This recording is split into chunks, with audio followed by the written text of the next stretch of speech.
Bonjour à tous les amis. Pour répondre à une question de Mathilde qui pose ceci.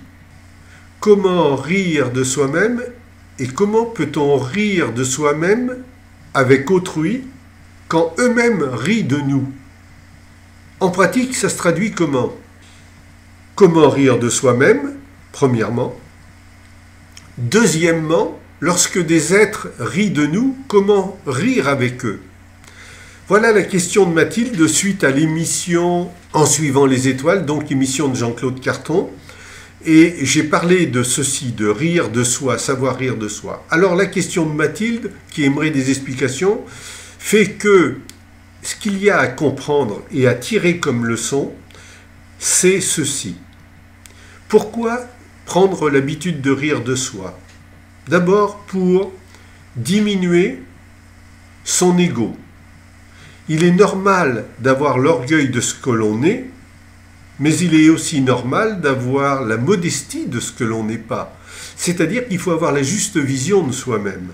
Et cette juste vision ne peut se réaliser qu'à partir du moment où l'on diminue, on baisse le volume de son ego, comme si l'on tournait un bouton et que l'on voudrait baisser le volume.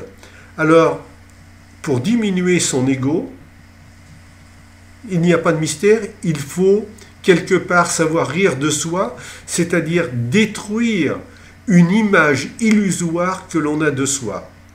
Ça veut dire qu'il faut arrêter de penser que l'on est beau, intelligent. Ça ne veut pas dire qu'il faut se prendre pour laid et sot. On n'est pas laid, on n'est pas sot.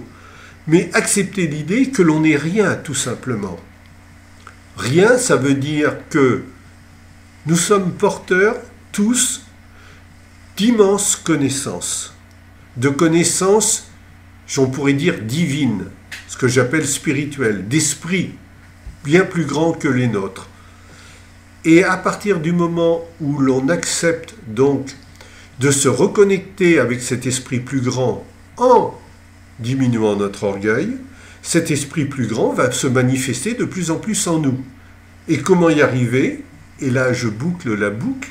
Comment y arriver? En prenant l'habitude de rire de soi. Alors mettez-vous devant un miroir et dites-vous, par exemple, quelle drôle de tête j'ai. Oh là là, c'est chouette d'avoir un nez comme ça. Ou alors, une bouche avec des dents, c'est drôle.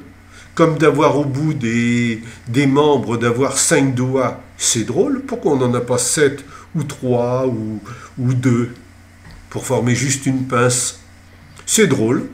Commencez à rire de tout ça en disant que nous pourrions être autrement. Ça, c'est pour la partie de rire de soi. Donc, tout seul. Et la deuxième partie de la question qui est comment peut-on rire de soi avec autrui quand autrui rit de nous?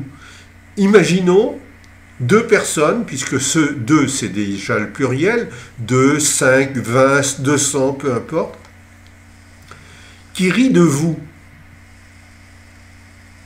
Il n'est pas difficile de rire avec eux. S'ils disent « Oh là là, t'as vu la tête que tu as, toi ?»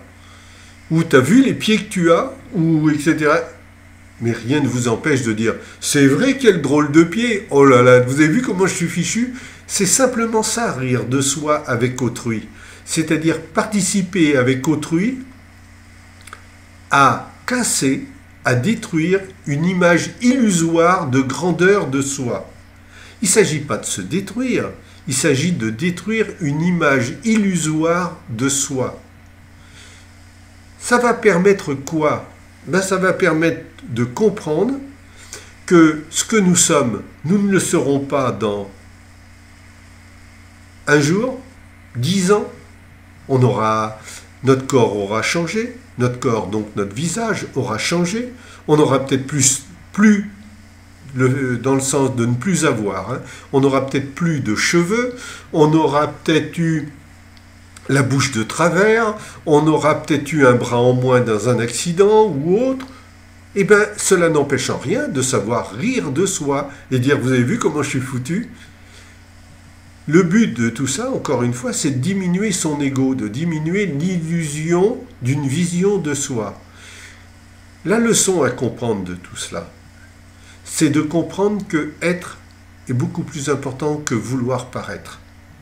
Alors bien sûr, cela va jouer même éventuellement sur votre garde-robe, puisque vous chercherez plus à être que très très beau. Vous chercherez surtout, avant tout, à être propre, soigné. Ça, c'est ce que nous devons tous les uns les autres, d'être propre, d'être soigné de notre personne. Mais on peut être habillé avec des chaussures, des vieilles chaussures. On peut être avec un vieux manteau, un polo, pourvu qu'il soit propre. Tout ça n'a pas d'importance. Par contre, ce qui va ressortir de vous, moins vous serez dans l'illusion d'une image de vous-même, ce qui va ressortir de vous, c'est que dès que vous allez commencer à vous exprimer, vous parlerez de plus en plus juste. Je ne parle rarement, même pour ainsi dire, jamais, de vrai ou de faux. Je parle toujours en juste, parce que juste égale justice, donc parler équilibré. Un parler juste, c'est un parler équilibré. Et un parler équilibré, il ne faut pas chercher dans les mots l'équilibre, il faut les chercher dans la vibration. Un être, plus il commence à être, et non plus à vouloir paraître, plus sa vibration, sa résonance, RE, pas RAI. RAI, c'est de l'intellect, ça ne sert pas à grand-chose. C'est un minuscule outil de l'esprit, l'intellect. Vous commencerez à résonner, à avoir, autrement dit, une résonance que ceux qui doivent entendre, entendront. Alors que si vous êtes toujours dans le paraître, eh bien, votre résonance est faussée. Et à ce moment-là, comme disent les Provençaux, les Marseillais, eh bien, votre résonance est fêlée. Ils emploient souvent ce terme sous forme de rigolade, de dire « Oh, un tel, il est fêlé ». Ça veut dire qu'il ne résonne plus juste. Mais ce n'est pas les mots qui résonnent, c'est votre vibration qui résonne, plus ou moins juste, suivant que vous êtes plus ou moins dans l'être ou dans le vouloir paraître. Et comme par hasard, plus l'on cherche à paraître, plus l'on prouve que l'on n'existe pas. Quand on existe, on ne cherche pas à paraître. On s'accepte tel que l'on est comme on est, mais en ayant toujours à l'esprit, cependant, d'être propre, soigné de sa personne. C'est le moindre des respects que l'on doit à tout à chacun. Et je dis bien que l'on doit à tout à chacun. Je précise cela parce qu'il m'est arrivé d'entendre fréquemment « Moi, je ne dois rien à personne ». C'est vrai qu'un être, en général, ne doit rien à personne. Par contre, c'est vrai aussi qu'il doit tout à tout le monde. On n'existerait pas sans tout le monde. Voilà la leçon qui est à comprendre. On revient sur l'humilité